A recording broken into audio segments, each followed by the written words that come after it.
What's up, my brothers from another mother? Welcome to another episode of Entrepreneurs in Cars. I'm Richard Cooper, and I'm on with Rollo Tomassi, the Rational Male from the Rational Male book series. You can find his books on Amazon.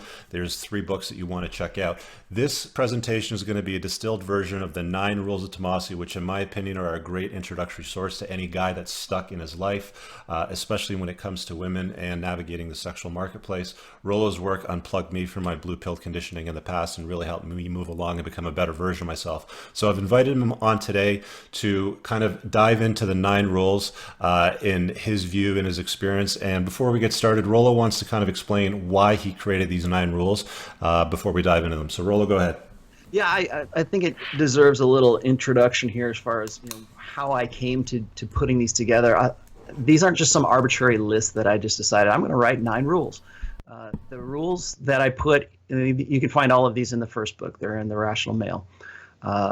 They are sort of the compilation of all these rules that I was coming up with from, I would say, from the time I was 2002 on the SoSwab forum, all the way up until I think right about the time I started my blog. So you're looking at these rules were sort of developed as a result of conversations that I had from 2002 to about 2011, and they were part of that forum. And these came about from listening to the most common problems that guys were relating to me on that forum, and we were sort of aggregating all men's experiences and sort of coming to terms with, the commonalities that we kept seeing with the problems that the guys had. And so don't think of these as like, oh, I just decided to sit down and write all 9 rules all at once. These came from corresponding conversations that I had, like I said, from almost a 10-year stretch, just about a 10-year stretch. And so I really want people, when they read this or they hear me go into the explanations of these rules, to understand that I'm the first one I probably came up with back in 2002 or 2003, whereas Iron Rule number 9 I probably came up with in 2009 or 2010, and so they're not just arbitrarily thrown together. I also want to say, just for the sake of clearing the air here, is that I'm not a guy who does prescriptions. I don't tell dudes, here's a 12-step list of how to live. The Iron Rules are just simply suggestions. They're things that I came up with that I think that all guys should at least recognize, whether you incorporate those into your life or not. These are just some things that I think are universal to all guys in all situations. And it's not meant to be sort of this step plan. I'm going to go through Iron Rule number 1 through 3 today. It's those you can go back and forth. You don't have to prioritize them. It's just whatever is applicable to your particular situation at that time. And again, I'm not in the business of making better men. I'm in the business of giving men the tools to make themselves better men. And these Iron Rules are just sort of a means to do that. This is not a step-by-step thing. It's just these are, I don't want to say maxims, but they're Iron Rules that I think are applicable to all guys. And just that's something I want to keep in mind here, because before we start, because the perspective is that this isn't necessarily some sort of help program. It's just these are things that I think that are applicable. Awesome. So let's dive right into it. Iron Rule number 1. Actually, sorry, before I get into Iron Rule number 1, if you haven't visited Rollo's blog yet, it's just therationalmale.com. So check it out, and I'll make sure that I leave a link below for you guys. Iron Rule number 1. This is frame. So frame is everything. Always be aware of the subconscious balance of whose frame in which you're operating. Always control the frame, but resist giving the impression that you are.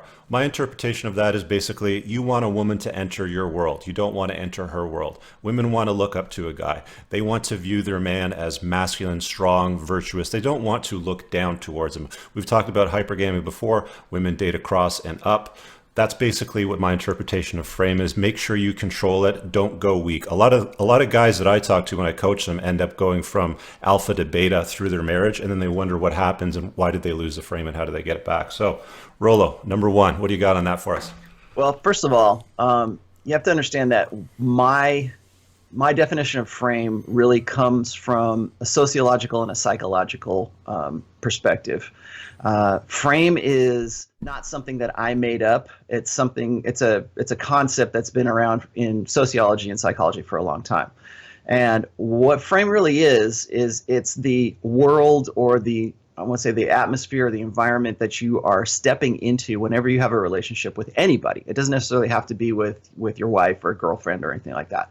So just to give you a quick idea what I mean is, like, when you go to work, and if you have a supervisor, let's just say you're not the supervisor, and you have a guy that you work for, you have an owner or something like that. You're stepping into that guy's world. You're trying to be of service to that guy, and pretty much, though, the next 8 hours of your life, or the 40 hours that particular week, you are operating within the frame of whoever your most immediate superior is. That's easy to figure out if you're in the military, or if you're in if you're in a hierarchical work situation where you're not the boss. Now, if you are the boss, then the guys who are working for you, they're working in your frame, because you essentially need, they essentially need you more than you need them. And that goes back to what I call the cardinal rule of relationships. And in any relationship, the one with the most power is the one who needs the other one the least. And that's sort of an important addendum to the idea of frame. So when frame is, when we're referring to frame in terms of personal relationships, this can also apply to families. It can apply to, how a guy deals with his mother. If you have a very overbearing mother or an overbearing father, you are most likely, entering into that person's frame. Children are automatically part of their parents' frame, because they depend upon those people for their very lives, really.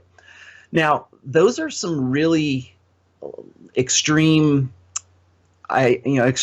polarized ways of defining frame. There's a lot of gray area that comes between, like, say, a child-parent idea of frame, or a employer-employee idea of frame. And then there's the single guy who is dealing with frame when it comes to dating women, and it comes to making approaches. And this sort of harkens back to pickup artistry, where it's like you want to have a frame, or you want to be an interesting guy. You want to be somebody who has a world that's already established.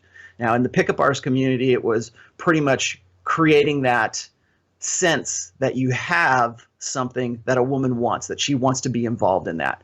And so when a guy lies and says, "Oh yeah, I'm a doctor, or I'm a lawyer, or whatever, I make six figures, blah blah blah," or he presents that appearance, what he's presenting a frame for which that woman, who doesn't know any better whether the guy is honest or not, to enter into that frame. And I'm not saying that you should go ahead and do that, but I'm just saying that the idea when it comes to single guy frame is different than when it is once you get into a relationship. So when you're a single guy and you're trying to create something for yourself, of course it's better if you have a real authenticity to yourself. If you actually have the life and the world that that woman wants to enter into, then that's great, because you're not lying, you're not bullshitting, you're not, you don't have to worry about floating the lie or floating the perception all the time. Whereas if you're sort of in the stages of fake it till you make it, then maybe you have to do that. Maybe you have to, present yourself in the best light as possible. I mean, we all do that really as people, as it is anyways. We want people to be impressed with us. We want people to have a good opinion of us. But that's not necessarily the same as frame, because when we're talking about frame, we're talking about one person having the direction. We used to call this, like in the church, they used to call this headship. And it was usually, designed to be the man who has, the house, has the job, has all of these prerequisites that a woman, wants for a long-term commitment. That used to be good enough for frame. That used to be what women would seek out, at least from the side of hypergamy that is looking for that, that's looking for long-term security. Now we'll get to this later, but hypergamy has two different sides to it. It's, of course, the alpha fucks and the beta bucks side of things.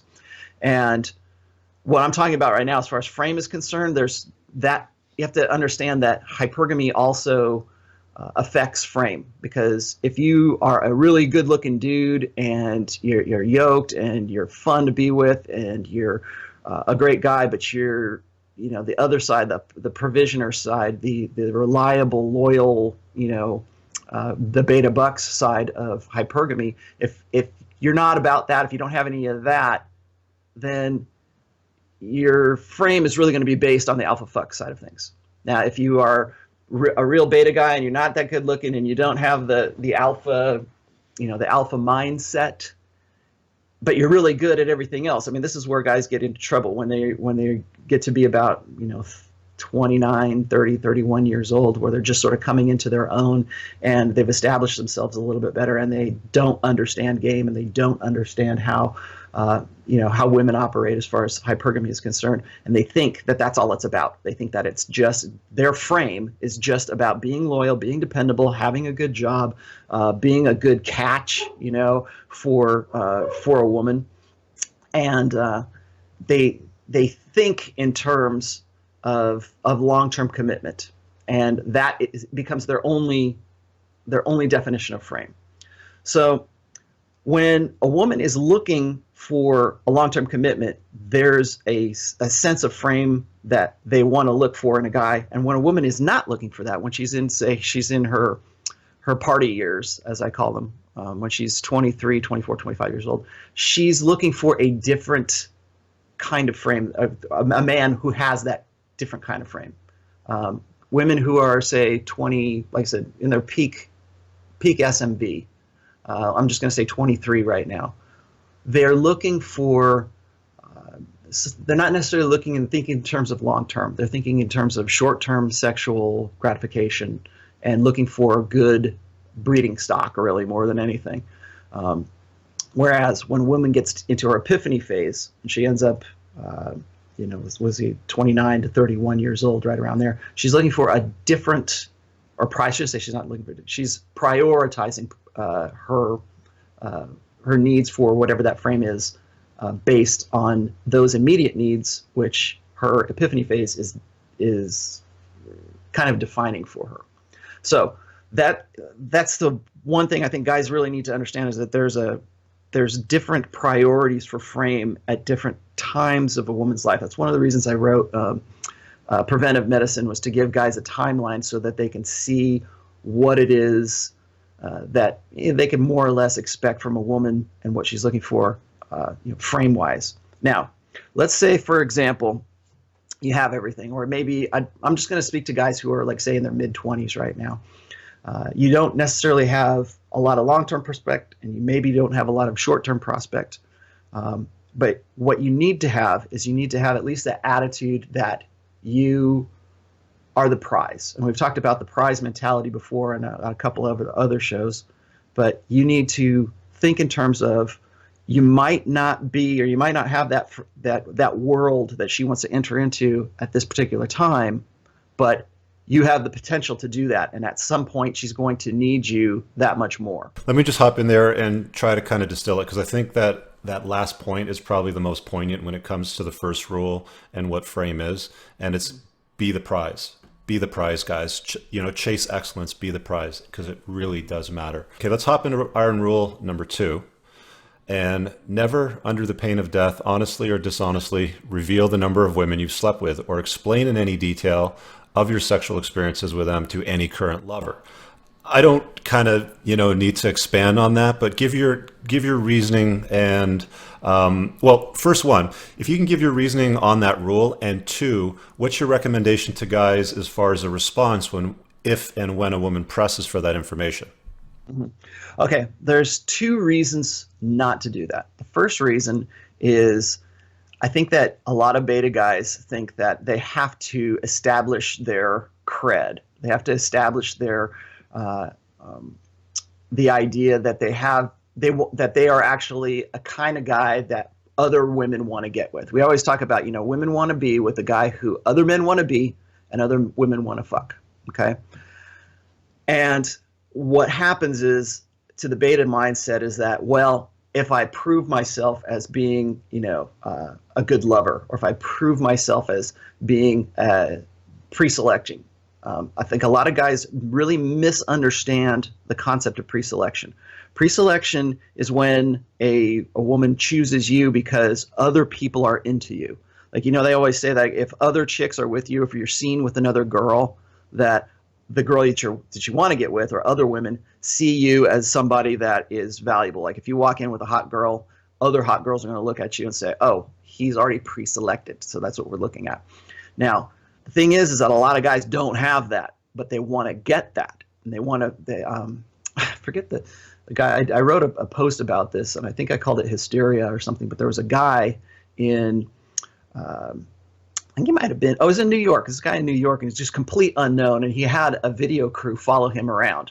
And he had people, he went to a mall, and he had people, his people, just sort of plant the rumor that this guy was the actor from that new Spider-Man movie.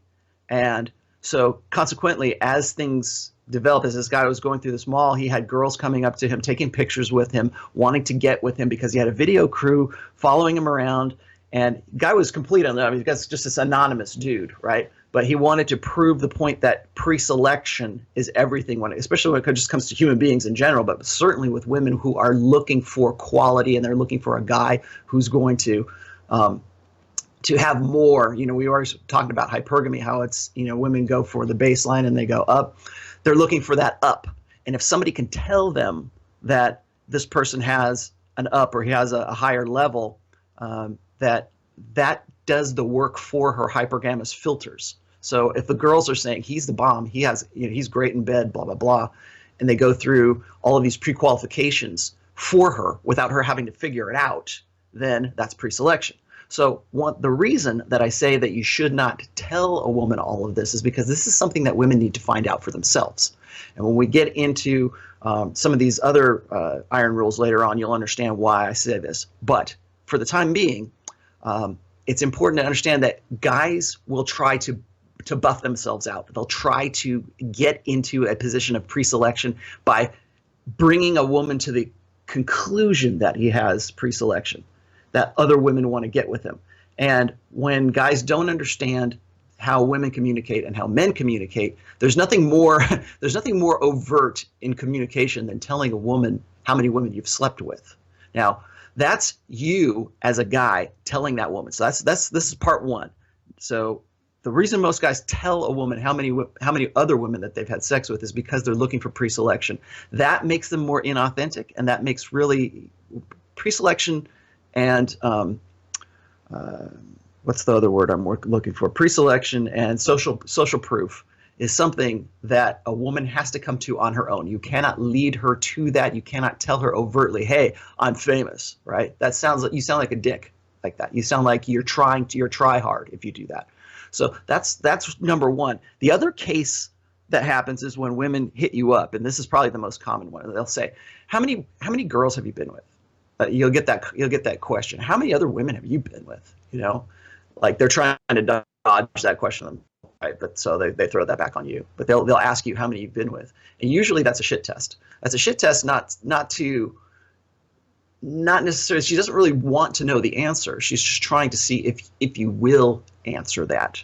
Because I tell guys, I say, look, if you ever get that question from a girl, always sidestep it. Say, I've been for, you mean today? Or turn it into something cocky and funny. Turn it into agree and amplify. Turn it into something where you're exaggerating your number like through the roof. Something that's gonna not give her a straight answer, because what she's trying to do is she's trying to figure you out. She's trying to dissect, is this guy alpha or is this guy beta? Is this guy a player or is this guy not a player? And a lot of guys will think, well, if I'm asked that, then I'm going to say, I've been with 60 women, whatever. Or I've been with 7 women.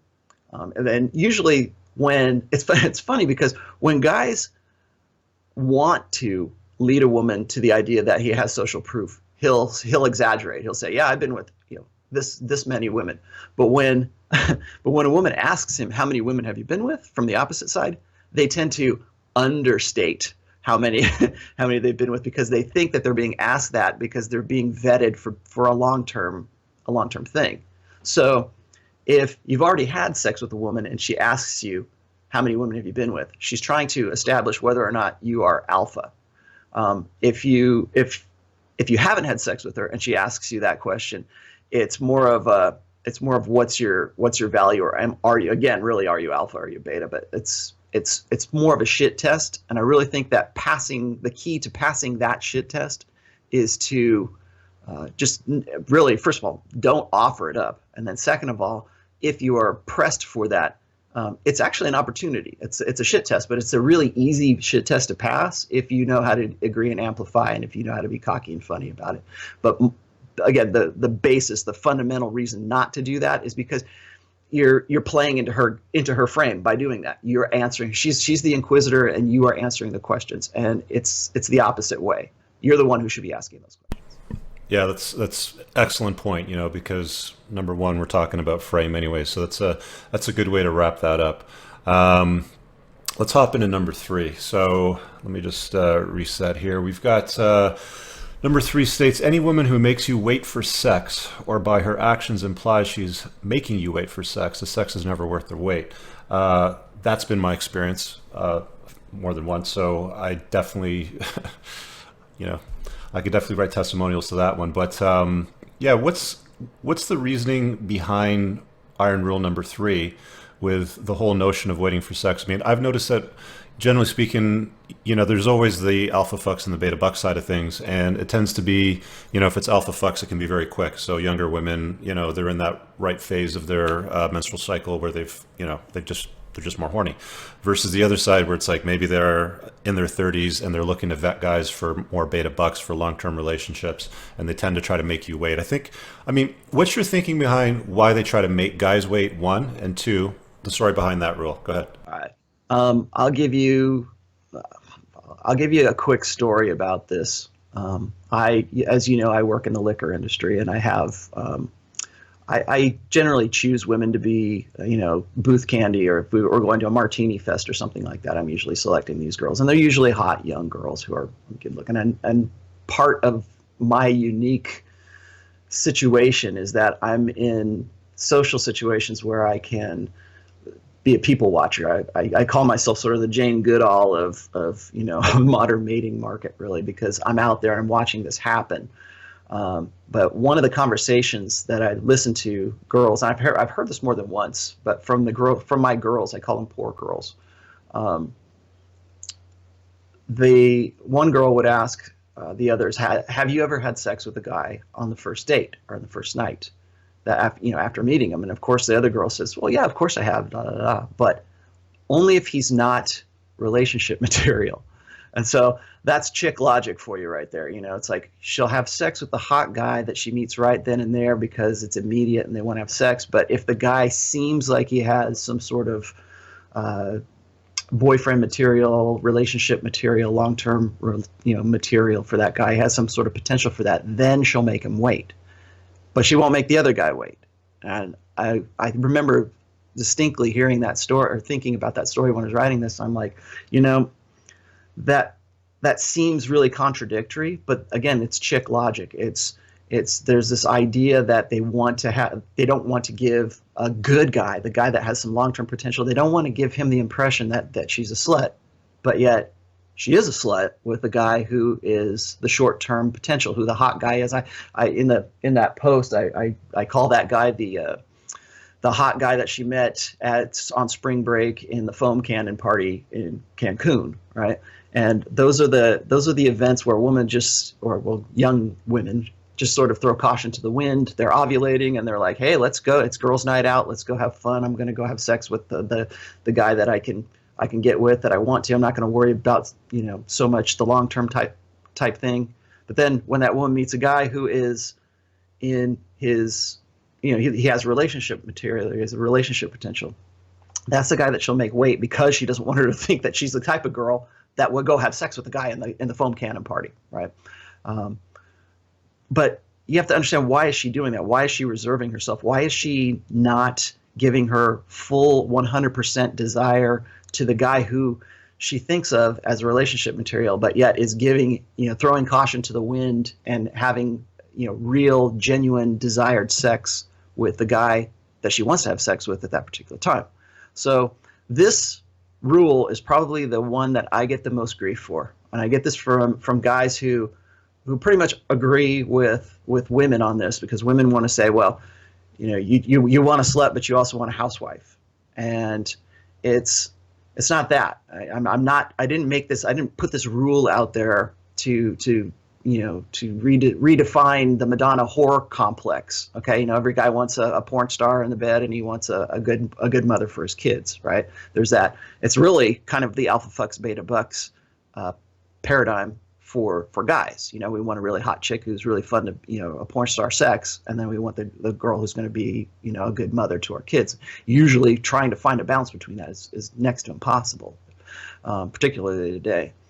But the reason I say that it is never worth the wait is because when guys get into a situation where a woman is making them wait, they're that guy. They're the guy who is the boyfriend material, and at some point along that woman's hypergamous filtering or her rationale to herself, she says, this guy we have to make wait, and this other guy we don't have to make wait, because this guy who we're not making wait, I have a real, genuine, hot, crazy desire to have sex with him as immediate a fashion as I possibly can. And those are the guys that really the alphas that women end up pining for, and they want to have sort of that balance between that alpha guy and the good, loyal husband, father of my children, the dads and the cads. But they're making that guy wait. And usually when they're making that guy wait, there's some mitigating factor that is preventing her from having a 100%, unregulated desire for the alpha guy. And this also comes back to what I really think we should also talk about at some time, which is the desire dynamic, which is you cannot negotiate genuine desire. And you've probably used this a million times on your show. I've used this myself for forever. It was one of the founding principles of the rational male, as you cannot negotiate genuine desire. And when a woman starts to make you wait for sex that she would otherwise give to another guy, she herself is negotiating that desire. She's negotiating to see whether or not that guy who has relationship material is actually somebody that she wants to have some sort of genuine desire for. And that's why I say the sex is never worth the wait, because the type of sex that she's going to have with the guy who is the alpha guy, who's the hot dude in the foam cannon party in Cancun, that guy is going to get her sexual best. That is the guy that she's going to feel her most sexually free with. Whereas when she moves over to the guy in the beta buck side of things, and she's making that guy wait for the sex that she would, the idea is that she's making that guy wait for the sex that she would have given him had he been the hot alpha guy that she felt that she needed to have immediate sex with. But those guys never get to that point, because there's already a mitigating factor that is keeping her from having the kind of sex that she would have had with that guy. Now, that's the nuts and bolts of that. And it really comes down to genuine desire. And this rule is pretty much founded on genuine desire. The common maxim that I myself that came up with is that women will break rules for an alpha, and they will make more rules for the beta. They'll make more hoops for him to jump through. They'll make him qualify more. They'll make him do, he's got to have something more to bring to the table than the hot guy that she would have short-term immediate sex with that she's really hot for. And like I said, the quality of the sex is different between those two. You want to be the hell yes guy. You want to be the guy that she's going to break rules for, that she's going to, cheat on a boyfriend for. You want to be the guy that she will call in sick the next morning to work because you guys were fooling around all night. That's the guy that you want to be. You want to be that dude that is worth it to her to have that kind of sex. Now, we'll get into some other rules later on where this is going to be a little bit more modified for guys who are going to get into a long-term relationship. But for right now, this rule is really to determine genuine desire of that woman. You want a woman who is going to be completely uninhibited with you and is going to be the hell yes girl. And that's really what this rule is all about. So if you're waiting 3 dates, I have a follow-up to this post, which is called the 3 strikes rule. And that's also in my book. But it's not that those rules are not meant to punish that woman. It's not a punishment to say, well, you know, we've been out together on 3 dates, and she hasn't put out, so I'm going to move on to the next chick. That isn't a punishment of the women. Women think that that's a punishment. That guys are going to say, well, fuck it. If she's not putting out, I'm not going to have sex with her. Fuck it. I'm going to go find somebody else. It's not a punishment for her. It's pragmatism. All it is just deductive reasoning, that if this investment is not paying dividends by the 3rd date, I'm going to move on to something that is going to do that. And I'm going to invest myself in a better opportunity than I would if I'm being made to wait. Because generally, when women make you wait for sex, there is some sort of mitigating factor that comes between. And that mitigating factor prevents you from having the kind of sex that she would have if she were, you know, really, really into you. Let me just kind of add to that a little bit, because when I'm coaching guys and they're talking about the struggles that they have with dating, one of the things that I always go through with them is make sure that you're dealing with somebody that's got a high level of interest. And what I mean by that, and I even use this in my business when it comes to sales.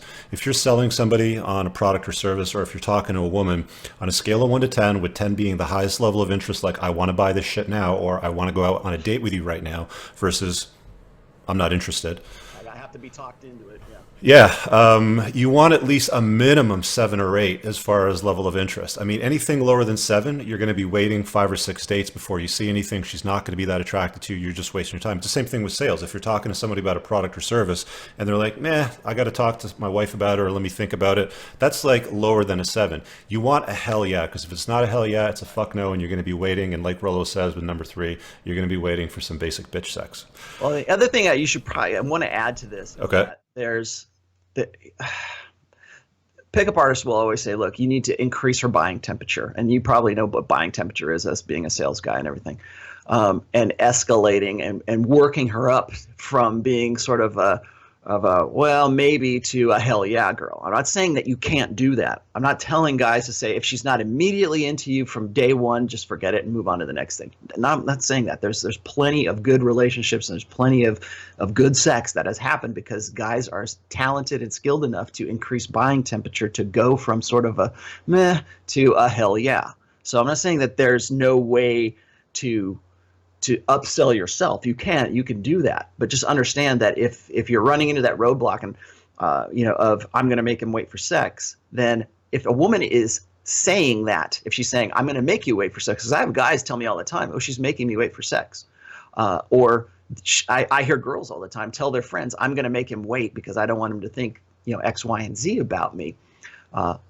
Those are conversations that happen a lot, and I don't think a lot of guys really understand that.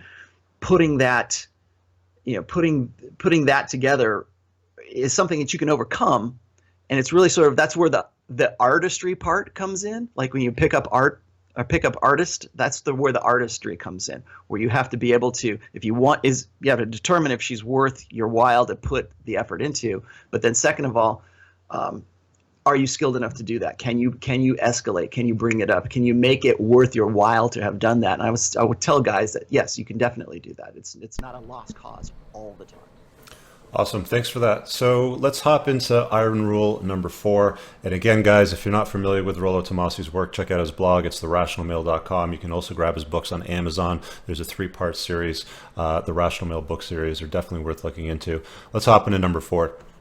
Iron rule number 4 says, never under any circumstance live with a woman you aren't married to or not planning to marry within the next 6 months. There's a whole bunch of reasons for that, guys.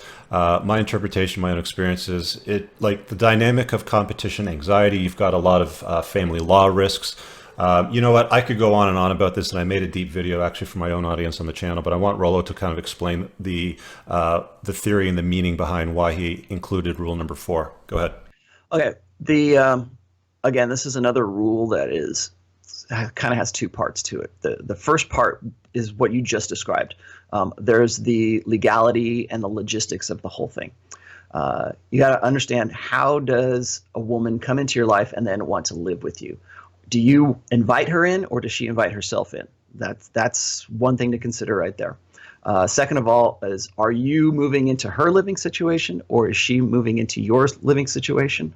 If she is moving into your living situation, I would argue that perhaps you have a world and a frame that she wants to enter into. And if that is the dynamic that you have with that woman, that would be a better instance than for you to move in and be dependent upon her and dependent on her, world. You literally moving in with her is you moving into her frame, into her world. Whereas the other way is if you have an established frame, if you've got your own apartment, you've got your own house, and she's moving in, then you have to understand that the dynamic for that is you are setting the frame in that sense. Now, a lot of guys, when they do this, they think that they're going to get into a situation where it's going to be easy sex, and the great, awesome sex that they've been having with this new girl for 3 to 6 months is going to the good times are just going to keep on going, and that moving her in is just a benefit because I don't have to worry about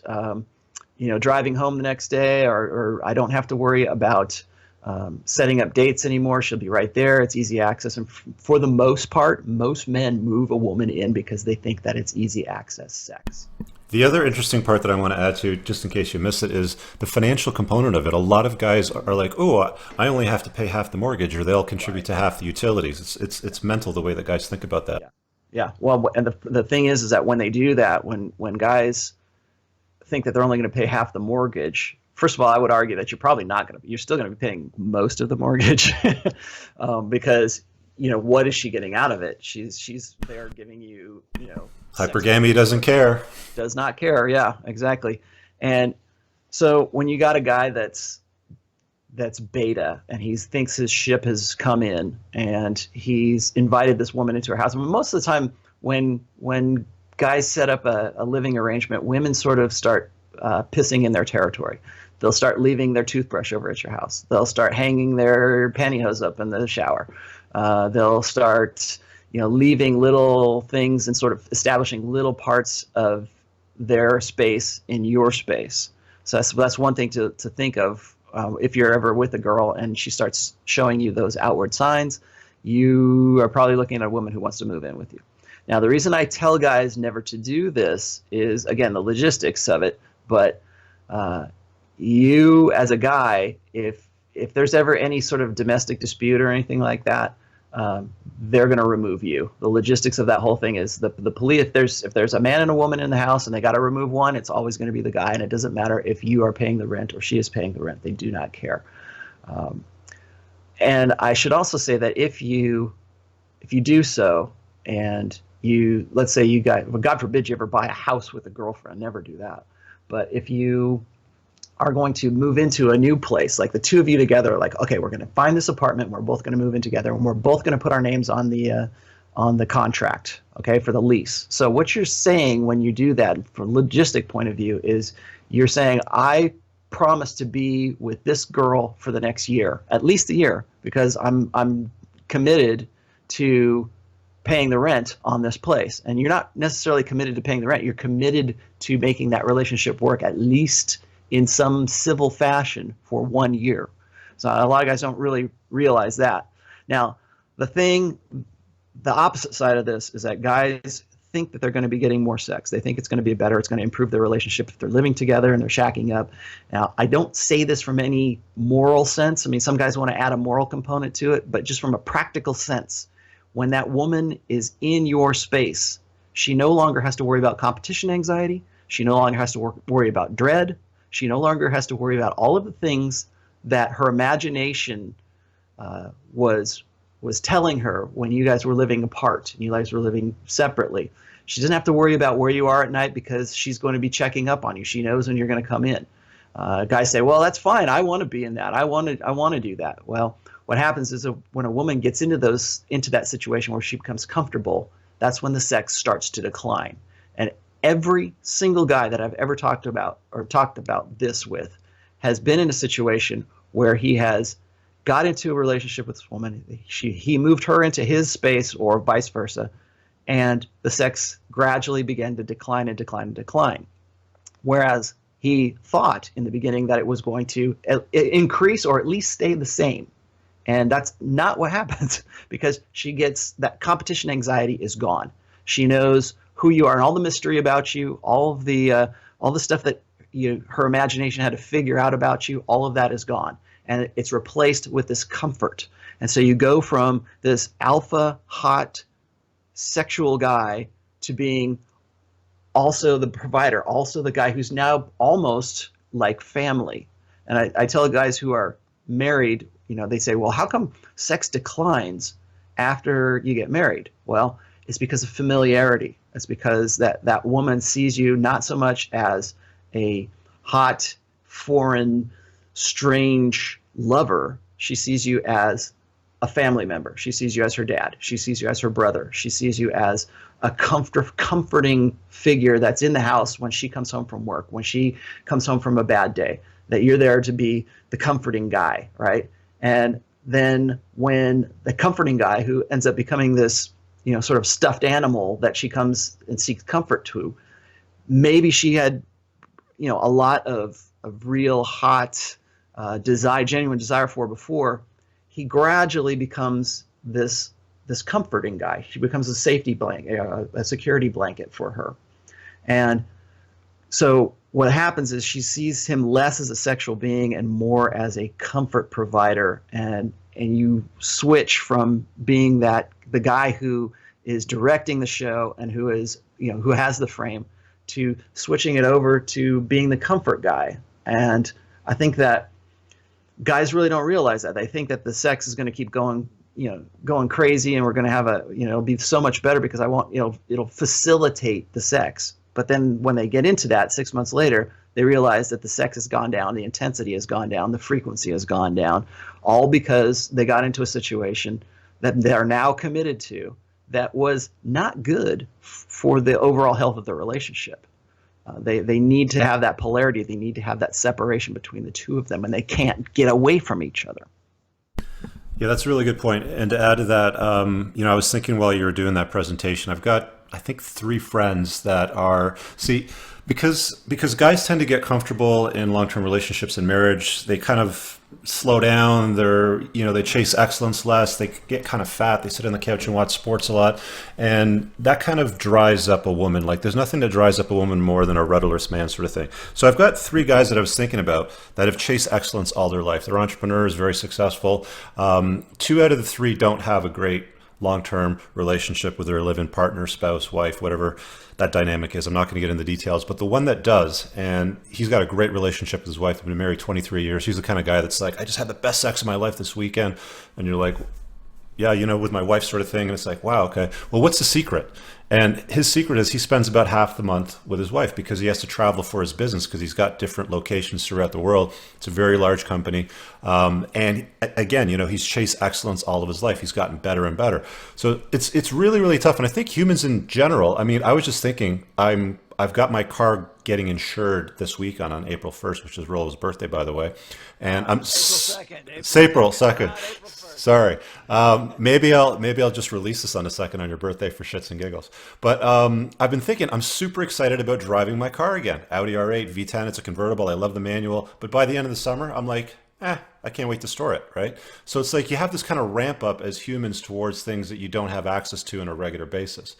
Well, the other thing you got to understand is, like, when a guy gets into that comforting situation, like you're talking about, he's already kind of, the reason that you sort of lose focus and you lose that drive is because you're not out there trying to do things that would impress a woman. We always say, well, you don't want to do things for a woman. Well, I'll tell you this right now, that's what I call the crisis of motive. And a lot of guys say, I just do everything for myself. And I'm like, yeah, but the byproduct of you doing that for yourself is that women are attracted to you because of that. And so it's okay to do things that you think is for yourself. Yeah, I go into the gym because I want to be healthy and I do it for me. Well, yeah, but you know what? You know what the byproduct of that is? You having a better body and women really wanting to get with you. So I don't see any problem in saying, look, I work out. I stay in shape because I like sex so much that I can't ever let myself get out of shape because that's just me. I like that, right? I like to do that. I like to have sex with my wife. She looks good. I look good. And I don't have any plans of getting fat and soft because that's something that I really like in my life. But I keep going and doing that because I know. I go to the gym. certainly when I was younger, I went to the gym because I wanted to look better, because I wanted to be able to attract a higher quality woman. And I don't think that there's anything wrong with saying, yeah, I do it for myself, and I also do it because chicks dig it too. I don't really have a problem with that. But when you get into the situation where you get comfortable and you lose that motivation and you lose that incentive, you don't have to, you don't have to get up in the morning, really early in the morning. You can, because she's right there. You don't have to do anything to get it. And that's one of the things, you lost that incentive that pushed you out there to achieve and to drive and to. I think it was Freud who always says that all energy is sexual. So when we can't get sex, we take that energy and we divert it to other things. So you got these really super beta dudes who are find the cure for cancer. They're doing that because they got nothing else to do with that energy. They're not getting laid, so they can go out and they can conquer the world or invent the newest thing, or they can go build the newest thing, whatever. I would actually argue that people that are getting fucked properly are accomplishing more in their real world lives too. I want to hop in iron rule number 5 because we're on a bit of a timeline with this one. But number 5 says, never allow a woman to be in control of the birth. I think that's fairly straightforward. A lot of guys fall into the trap of relying on their girlfriend, date, whatever that relationship is for. She's got an IUD in there, or she's on birth control. And I know from, my life's experience and dealing with a lot of guys, women forget to take their pill. They're not always effective. Maybe the IUD doesn't work. It falls out. Who knows? But as you state here, it's called birth control for a reason, as you state in your book. Be in control of it. I'd like you to dive into that and get a little more detail for us. This one, I think, is pretty easy to understand. Most of the guys that I have consulted with who are in a situation where there's an unplanned birth, and I should also say that there's no such thing as an unplanned birth. There's no such thing as an accidental birth. Okay, when women have access to 36 different forms of birth control, and men have access to one. Okay, that's putting a condom on. And hopefully that'll change with Vassal gel or whatever the next technology is. But for right now, women unilaterally control the birth at this point. And they've been doing so since the sexual revolution, since the mid-60s. And I think that a lot of the reason that we have this spike in abortion, and the reason we have a spike in 42% of all births today, at least in the United States, are to unwed mothers. It's not because they don't have access to birth control. They do have access to birth control.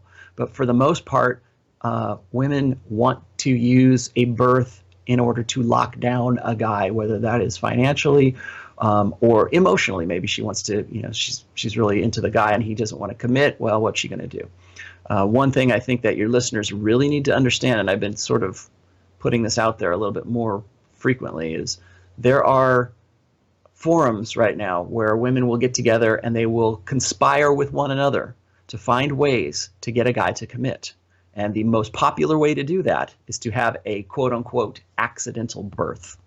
And so if a woman if she's she's trying to lock down a really good guy, or a guy who's got a lot of money or whatever, she's going to at least say that she was pregnant, and they'll try to. The other thing is that there's a black market right now, or I shouldn't call it a black market because it's completely legal to do. But there's a black market for pregnancy tests that are positive right now. And so women will sell other women their positive pregnancy tests on Craigslist or whatever these forums are, and hand them off to a woman who's trying to get a guy to commit and saying, look, I'm pregnant, you better commit. We're going to get, we got to get married now. We got to do the right thing. And there's no law against that. There's no criminality against birth fraud, because we always think of men as being the responsible one, or the culpable for a birth, whereas women have every ability to prevent that birth, and yet we still have 42% of births out of wedlock, because it all comes down to allowing women to control birth. And when you allow a woman to control the birth, you're allowing her control over your life. Because if a woman does get pregnant and she has that kid to lock you down, you're stuck. And it's funny is even if that kid isn't yours and she puts your name on the birthing certificate, you're still stuck because a court is going to, if you don't challenge it, you are the father. And if you had no reason to challenge it, you're still the father. So Let me just add to that because I was just searching on my other screen over here. I'm going to pull it up. You won't be able to see it, Rollo, but Florida woman sells positive pregnancy tests, not one, but tests on Craigslist and makes $200 a day. yeah, That's crazy. yeah. Yeah, that's why I say you need to be in control of the birth. You need. I think I used this example in that post, but I think it was the NBA, and it was back in the early 2000s. They put out this sort of bulletin to all of the players if they're on the road or if they're with a woman that they're having sex with for the first time, because a lot of women would try to lock down these really high-paid NBA players. And there was this trend of women who would, a guy would use a condom, have sex with the girl, and he would just throw it away. Well, what she would do is she would scoop it out of the trash and inseminate herself with the sperm that was in the condom. So they were telling these players to flush the condom because they were committing birth fraud. And the reason they had to do this is because so many guys were, responsible for, they weren't responsible, the women were responsible for having that kid. And all they have to do is just make up any story they want, and you're the father, and you're an NBA player, you're going to be paying a lot of bucks. Yeah. Yeah, basically. Flush the condom, use a condom, flush the condom. That's the easiest way to say it. Yeah, and you're legally liable. Like basically, like you have no rights to your DNA once it leaves your penis. That's it. If she can get a hold of it and get pregnant, you have no rights after that. It doesn't matter if you did not intend to impregnate her. You're still on the hook for the next 20 odd years or so. Well, the last part of that is that I think that guys, particularly when most guys are beta. Okay, so we're talking about 85% of guys are beta, and they're having sex for the first time, and they're having a great time. And they're thinking that their ship has come in and this woman really wants to have sex with them, whether she does or she doesn't. And they think that they can trust that woman because they believe in equality. They believe in supporting women. All of their blue pill conditioning has taught them never to judge a woman and never to question her motives or anything. And especially if a woman is having sex with them regularly, these guys get comfortable in that. And they go, okay, well, I'll go bareback. No problem. I'm on the pill. Don't worry about it. It's all good. Right. You get into situations like that, and men are taught and conditioned from very early ages never to question that woman, because if you do, it's like saying you're a slut. And no beta guy wants to say that because he doesn't want to ruin his chances of having more sex with that woman. So I think that this is actually a pretty important rule, especially if you're a beta guy or you're more on the beta side of things, because you're a much bigger target, especially if you've got long-term potential. All right, guys, let's hop into rule number 6 because Rollo gets challenged on this one quite a bit. And rule number 6 states, women are utterly incapable of loving a man in the way that a man expects to be loved. In its simplicity, this speaks volumes about the condition of men. It accurately expresses a pervasive nihilism that men must either confront and accept or be driven insane in denial for the rest of their lives when they fail to come to terms with the disillusionment. Women are incapable of loving a man in a way that a man idealizes as possible, in a way he thinks he should be capable of. Speaking from firsthand experience, and again, a lot of the men that I've coached, 100% true. Rollo, you want to give them your thoughts behind that and why you created that rule? Yeah, this is the one I get taken to called to the carpet for quite a bit, and usually it's by guys who are mostly blue pill conditioned guys who want to think the best of the woman, and they want to believe in egalitarian equalism, and they want to believe that there is a mutual understanding of what love is between men and women. They think that it's funny because it's these same guys who always say that they want to believe that women are just as idealistically as they do. These are the same guys who still believe in things like different types of love, like eros and pathos, and I can't remember the other ones, but I don't see love in terms of a variety of love, but I do think that the sexes have different concepts of love, and that's what I was trying to explain with this, is that a lot of guys will misquote this, and I want to say this right now. That most common misquote is they believe that I am saying that women cannot love men. I'm not saying that at all. What I'm saying is that women lack a capacity to love men in a way that men believe that they should be able to love them. Now, the reason I say that is because I've had this from, I can't even count how many blue pill guys have told me this. They said, I want a girl who loves me as much as I love her. Right? They want that. They want to be able to let down their guard and to not worry about the burden of performance and to just be who they are and just have that woman love them, not unconditionally, but without the condition of their having to be on their game all the time. They want to be. That's what the guys like to think of as being vulnerable. I want to be able to be vulnerable. Like, well, I'll tell you right now, that vulnerability is not an attraction cue for women. Second of all, women and men have different concepts of love. Now, I see men as having a concept of love that is idealistic, and we just talked about that, where they believe in love for love's sake. Men are the romantics, masquerading as rational, as being rationalists. And women, it's vice versa. They are rationalists masquerading as being romantics. I always say, I want romance, I want romance. Well, who does the most romancing in any relationship? It's the man that is expected to do that. It's not the woman that's expected to do that. Women aren't expected to say, well, you need to put more effort into how do you keep it fresh as a woman? Nobody says that, because it's always the woman who has to be qualified too.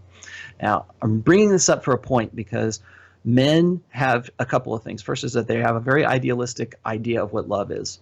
And they can think of that in terms of what they've been conditioned to believe from a very young age in these Disney kind of Pollyanna type things, where it's like love for love's sake. She'll love you no matter what. It's unconditional love, whether it is or it isn't. And men tend to have an outward look. We want to see what could be possible, because we think that if it were possible, boy, wouldn't it be great? Okay. Women, on the other hand, tend to see love from the perspective of opportunism. And it sounds like a really ugly word, and it sounds like really negative. I mean that in the most neutral, most clinical sense that I can say that. Because when women are looking for a member of the opposite sex to either have sex with or to settle down with ultimately and have a long-term relationship with, they're looking for quality, not quantity. They're looking for the best bang for their buck, in some case literally. They're looking for the guy who's the complete package. That's why we always talk about like the bullet point list that men have to have. These prerequisites. He's got to be funny. He's got to have a good heart. He's got to be good looking. You can run down this list of all these things that a guy has got to have. Now, some of those are deal breakers, and some of those are nice to have. If they don't, then that's fine. But there's prioritization amongst women. But the fact that I'm getting to is that when women look at a guy, to even get to the point where they can fall in love with that man, that guy has to be at least at the level of her hypergamous sexual market value, or he's got to be above that. So they're looking for a deal before they will allow themselves to fall in love with that guy, right? So he's got to, if he's a really hot looking guy and he doesn't have all the other prerequisites, that might be enough to have her fall in love with that guy. But he still has something. He has something so overwhelmingly positive that she will allow herself to fall in love with that guy.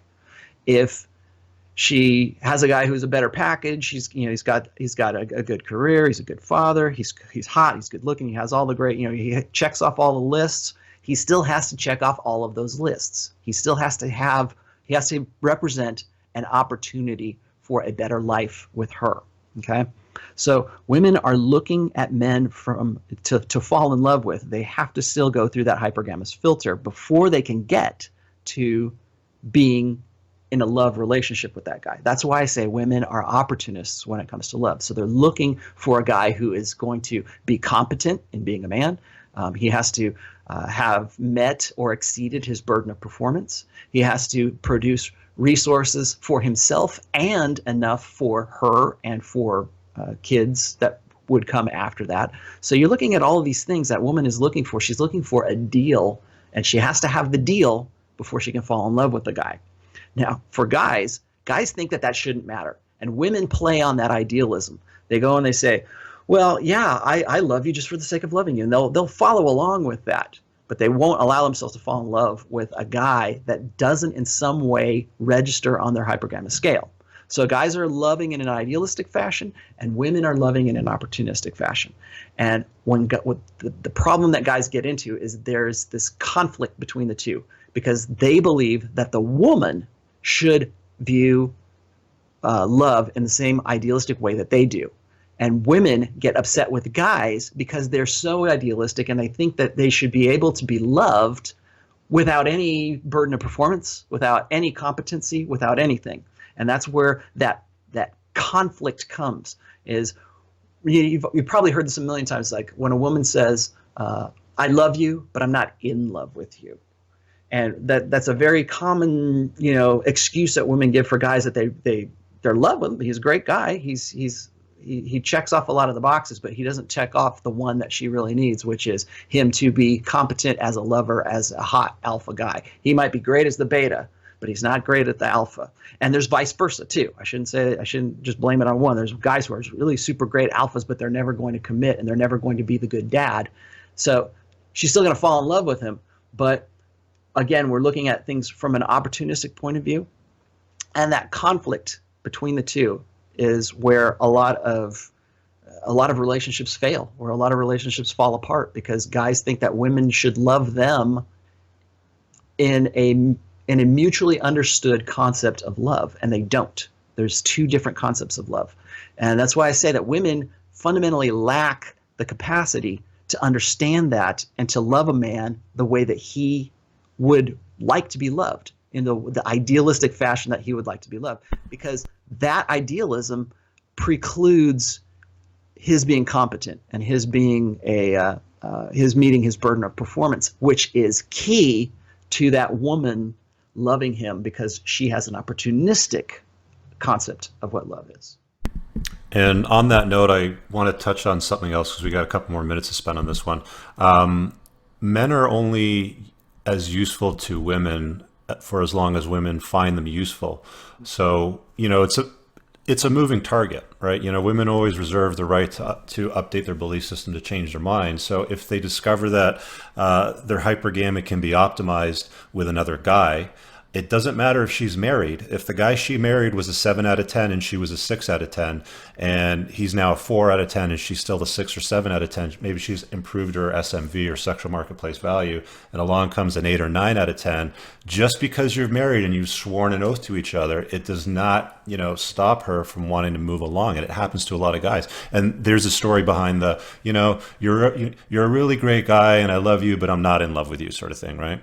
Yeah, and that can change and that can shift during a relationship. So a guy and a woman who, I'm not saying that men and women can't love each other. They can. And usually those relationships are where that guy's idealistic concept of love is satisfied, and at the same time that woman's opportunistic concept of love is satisfied. So they are in love. They're very much in love. I've been with my wife for 21 and a half years right now, and I would attribute the success of that, for me, being, first of all, red pill aware, but second of all, understanding what my concept of love is and what her concept of love is, and finding that middle ground between the two. So if I say, if I want to get romantic with her, she doesn't demand romance from me in any sense. But if I want to, she responds to that. And I also understand that for her to love me is based on my burden of performance and my competency as a man. So I'm good with that anyways. So I'm going to be that guy. I'm going to be the best man that I can be, not just for her, but for myself. But again, we were talking about crisis of motive a little while ago. I'm not doing it for her per se, but a byproduct of my doing that keeps us in a really good relationship, keeps us as a husband and wife and mothers and fathers. Rollo Tomassi, number 7, it states, "It is always time and effort better spent developing new, fresh, prospective women than it will ever be in attempting to reconstruct a failed relationship. Never root through the trash. Once the garbage has been dragged to the curb, you get messy, your neighbors see you do it, and what you thought was worth digging for is never as valuable as you thought it was." I want to spend just a moment on this one, because as part of my channel, I operate a private Facebook community for my Patrons. By the way, a little commercial break. If you guys want access to some premium content, there'll be a link below. Click that and you'll get access to exclusive videos that I only publish for my Patrons because they're not politically correct enough for YouTube. And we have discussions in a private Facebook community. One of the things that comes up over and over again from guys in the private Facebook discussions is, we broke up. I want to get her back. Should I take her back? And then there's some rationalization between them, between their ears, trying to figure out, what's going on. They've got a little bit of one-itis for them. And one-itis is, of course, pining for that one woman and thinking, I don't know if it's narcissistic or not, but thinking that that's the only one for them in the entire world. So I get the reasoning behind that rule. And by the way, Rollo, your essays and articles get linked quite often when it comes to that rule in that private page. So you guys can check that out at therationalmail.com. But break that down for people watching this right now. What is behind never trying to reconstruct a broken relationship?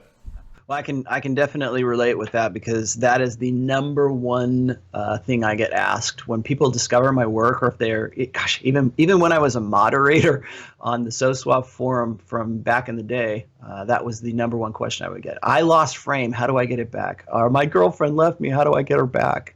And it's always this get her back, get her back. And I tell these dudes, I say, first of all, you need to ask yourself, do you really want to get her back? There's a reason why she broke up with you or you broke up with her. There's a reason you guys are not together. And what is that reason? The second thing I ask these guys, I say, if you could get her back, what do you imagine would be the best case scenario? I mean, what idealistically, if you had all of your wishes, you got her back and she would behave in exactly the way that you think that that you would like to have her do it. What does that look like? And then they'll tell me, and I'll say, okay, is that at all in any realm, in any world, in any dimension, is that possible? Could that actually happen? And the answer is almost universally no. And the reason that it is almost universally no is because of the preceding breakup and the relationship that led up to that preceding breakup. So that's why I tell guys, it's like, once you've dragged the garbage to the curb, don't go sorting through the garbage anymore, because it's not what you thought it was. Because once you've broken up with that girl, you don't see the reasons why you broke up. You only think of the good times. You only think of, oh man, it was so great when we went to, this concert, or we had a great time and when we went and did this, or remember Christmas and blah, they go all emotional and everything. And it's just like, you're only seeing the good times, and you're only upset about that because you're not seeing what led up to that breakup. Because there are some pretty significant issues that happened. Otherwise, you'd still be with her. So guys need to really wrap their heads around the idea that putting all this effort into getting a woman back is, more often than not, is a waste of a guy's time. And that's what I wanted to stress in this particular rules, because so many guys would just jump through so many hoops and try to find any way to get back to this girl. And most of the time when they're trying to do that, or they're hung up, it's usually because they have one-itis for that girl. They think that she's the only girl that will ever be into them, or they think in terms of leagues, they think that she is so far out of my league, I'll never get a girl as good as her ever again. And so they kind of self-defeat themselves in that, and that kind of leads us into rule number 8. But they end up hurting themselves and wasting time at the same time. And that's why I say, if you broke up with a girl, stay broke up with that girl. If the girl comes back to you, stay broke up with that girl, because the time and effort that you would put into trying to make it work out again, and to deal with the issues that caused you to break up in the first place, all of that is time that you could spend developing a new relationship with a new woman who doesn't know about you, who isn't comfortable and doesn't have that familiarity aspect, like we were talking about when guys move in with a woman and they get familiar and they get comfortable and stuff. You don't have to worry about those things. That's not a hindrance to you with the new woman, because everything's new. You're leaving new breadcrumbs from her. You're a new challenge to her. You're a new mystery for her. She's got to figure out. And it is far better to, take what you learned from that breakup and apply it certainly to your next relationships. I'm not saying that, just forget about it, but definitely it's time better spent. It's just, this is really just simple pragmatics. It's just for, if a guy wants to get back with that one girl, even if you got back with that girl, you still are with the woman that you broke up with. There is still a preceding breakup that you had to come back from and get back together again. I always tell guys, I said that the best sex that you are going to ever have as a married guy or as a guy in a long-term relationship is going to be either right before you break up or like right near a really close breakup, or it's going to be great afterwards. And so if you have breakup sex and or I should say makeup sex, and you're getting back together again, those are the sexual instances where you're most likely to have an unplanned pregnancy. Particularly if the girl wants to get back with you and you're weak and you're like, oh, okay, I'll have sex with her just this one time. And then that gets you into trouble, because then, of course, what's she doing? She's trying to lock you down. The other thing to consider when I'm talking about not getting back together with an old girlfriend is who broke up with who. If you broke up with her, that's a little easier because she probably wants to stay with you. Most alphas who break up with a woman, when a guy, actually I shouldn't say alphas, and anytime a guy breaks up with a woman, that is one of the most highest forms of DHV, which is demonstrating higher value, because it means I'm high enough value to walk away from this situation because I'm confident enough in my own, manliness or my own attractiveness or my own alphaness, or whatever you want to call it. I'm confident enough in my own sexual market value that I can leave this relationship and I can start another one, and it will be just as satisfying, if not better. And again, that goes back to what we were saying about frame in the beginning. And it also goes back to the cardinal rule of relationships. The one who has the most power in any relationship is the one who needs the other the least. So the best way for any guy to demonstrate higher value is to be able to walk away. And I don't think that is stressed enough, certainly not in the manosphere, and certainly not enough in guys who are coming out of an LTR and they're going into sort of this pickup artist mentality. They want to get back to game. I don't think they understand just how potent walking away is. And so when guys are telling me, yeah, I think I'm going to break up with my girl, she's doing this or that, or I feel like a breakup is coming, or I think she's cheating on me or whatever. You know what I tell guys? I say, break up with her now. Just split it off. Break everything off, because you will at least walk away giving her the impression that you have higher value than she does. And, no matter what happens in that situation, you're walking away on your feet and you're not walking away on your knees. You're not crawling back to her instead of her, wanting to get back with you.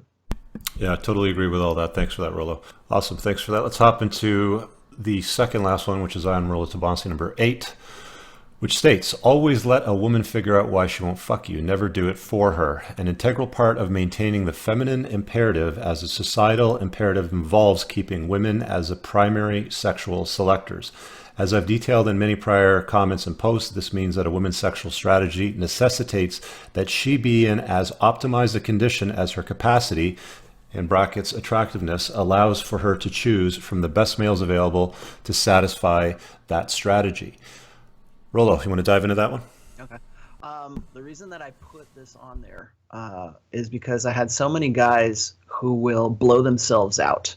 The post that this was based on was called A League of Their Own. And the reason I say I call it The League is because everybody says, oh, she's out of my league, I can't go with her. There's even a movie, I think, called She's Out of My League or some shit like that. What that is that's a guy recognizing his sexual market value in comparison to a girl that he's trying to get with. So you got a guy who's like a 6 out of 10 and he's looking at a 9, okay, or 9.5. Well, she's out of his league. What guys will do is, and that's the extreme example of that, but what guys will do is they'll blow themselves out. They won't even go and try. They won't make that effort. They don't realize that certainly by improving themselves, but also by understanding game and understanding the nature of women, that they can be that 6 and sometimes get that 8, okay? Sometimes get that 9, just depends, because they had an alpha attitude, because they had something else. When I go and I look at some of these guys, this sort of goes back to the pickup artist scene.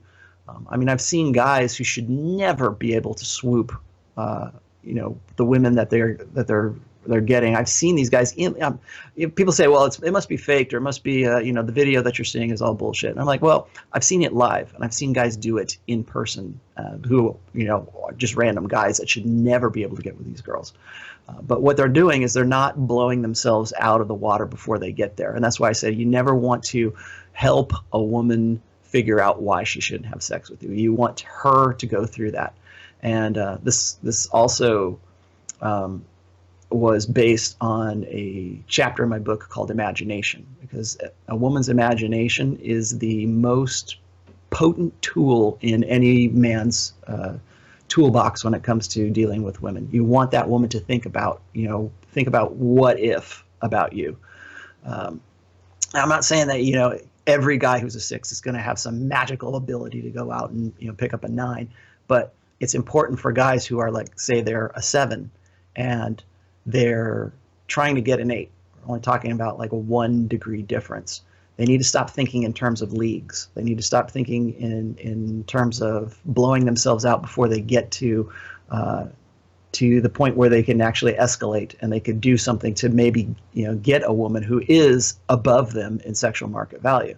It's not that I don't believe in sexual market value. I think that guys need to not limit themselves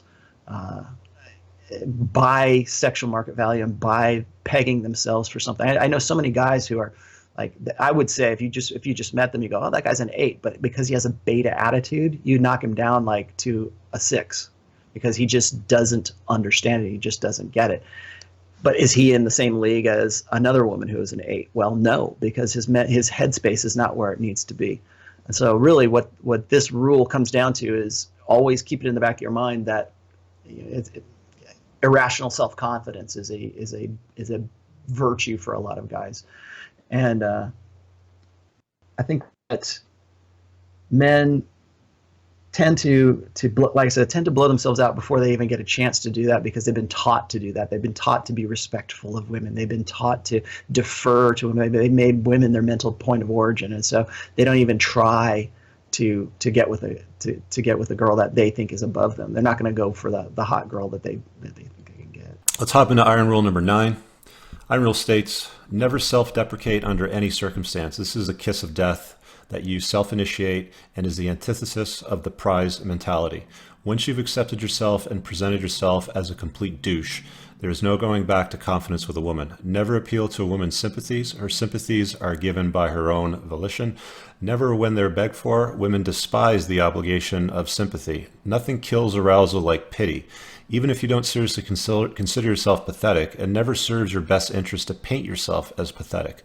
Self-deprecation is a misguided tool for the AFC, that stands for Average Frustrated Chump, for those of you that hasn't read the book, and not something that would even occur to an alpha.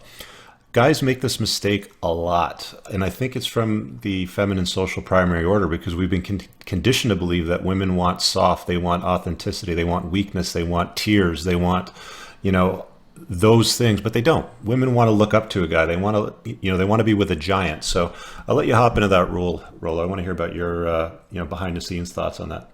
There's a lot going on in this, and when I wrote this, it was because I was actually consulting a girl at the time. She was one of my poor girls, and she was with a guy who was trying to get with her and doing everything in his power to do so, and he was constantly self-deprecating, and that's why I said a complete douche, because the dude literally called himself a complete douche. He's like, oh, I don't know why you go with such a great guy, for such a guy like me, I'm just a complete douche, and I see this in a lot of beta guys. First of all, I think even some alpha guys really subscribe to this too, because we're taught to want to be funny with women. We think, oh, humor, that's a way to get to a girl's heart, and that's one of the prerequisites that women have.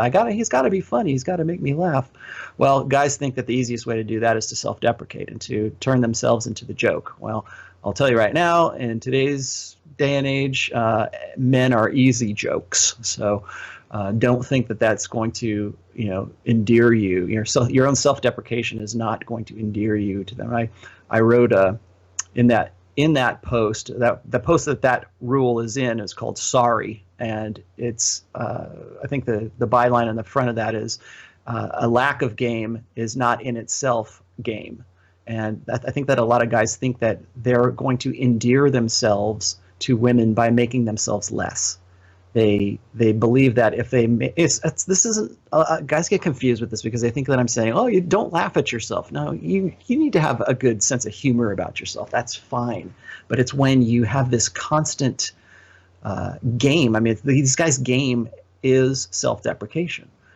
I see a lot of married guys do this, but I see a lot of evangelical Christian men do this constantly. They'll say, "Oh, my wife, I can't believe she'd be with a schmuck like me. I can't believe she would, I'm so lucky. It's God's divine grace that I'm with this woman because she's just so far above me." And it's this constant, it was self-deprecation, of course, but these guys think that they're endearing themselves to women. And I tell them, no, you're not doing that, because a woman's ego is associated with the man that she is with. So when a guy says I'm lower than you, that's saying to that woman, that's insulting that woman, and that's the insult goes, I'm so low, I'm so glad that you would go for me. Well, that woman doesn't want that. She wants the guy who, remember hypergamy is all about at the same level or above. Women want men that other men want to be and other women want to fuck. And when a guy is constantly deprecating himself and saying, "Oh no, I'm not like that. No woman will want to get with me, but I'm so glad that you do." I mean, that's like the ultimate like slap in the face to a woman's ego, because her ego is wrapped up in the kind of guy that she can get with. And if that guy is constantly, making himself less than what he is, then that's not a key. I think the reason I wrote this because guys think that this is the key to endearing themselves to women, and it's not. It actually has the opposite effect. And I tell guys, I say, you know what would it be like if you were saying, hey, my wife, she's lucky to be with me. She's really lucky to be with me because X, Y, and Z, and I'm not saying she's ugly or anything, but she's lucky to have a guy like me. If a guy says something like that, he builds himself up, then at least the guy sounds like he's cocky and he's funny. We call him an asshole. We think the guy is like full of himself just for even having said something like that. But I think that we should feel just as weird as we do about a guy building himself up as a guy who's constantly breaking himself down. And that's why I said that, your lack of game is not game itself. But guys think that it is because, like you were saying before, we're brought up in this blue pill paradigm that teaches boys to defer to women no matter what. We put women and womankind on the pedestal, and that means we have to take ourselves off that pedestal.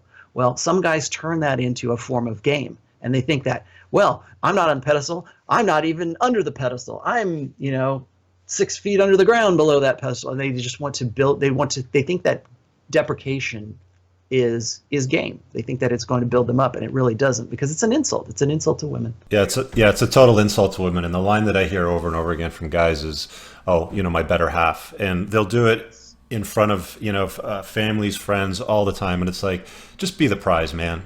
Like saying something like that is not going to be good for you. Here's a challenge to anybody listening to this. Just like you said, if the next time you're in your social circle and you hear the guy deprecating himself, just like you were just saying, like he puts himself beneath his woman, look at the reaction that woman has. Look at that sheepish kind of like I don't want to say creepy, but like cringy look that's going to come on her face, because it's not because she doesn't like to. You guys think that they're complimenting a woman by deprecating themselves, and that's not how you should go about complimenting a woman. Compliments, in my opinion, need to be rewards for desired behavior for women. But look at the expression next time. Look at the expression on any woman's face whenever a guy deprecates in the presence of his wife or his girlfriend. And there you have it. I want to thank you, Rollo Tomassi, for coming on and carving out some time in your day to do this 9 Rules of Tomassi. Again, Gentlemen, this is going to be the most useful presentation I guarantee you're ever going to go through, so watch it several times. Rollo's giving you some cold hard truth bombs here. It's kind of an introduction into his sort of work. He's a godfather in this community. If you want to follow him, again, it's therationalmail.com, or you can follow him on Twitter at rationalmail, or you can search for Rollo Tomassi. Thanks again, Rollo. We'll see you in the next video, all right? Thanks. Peace.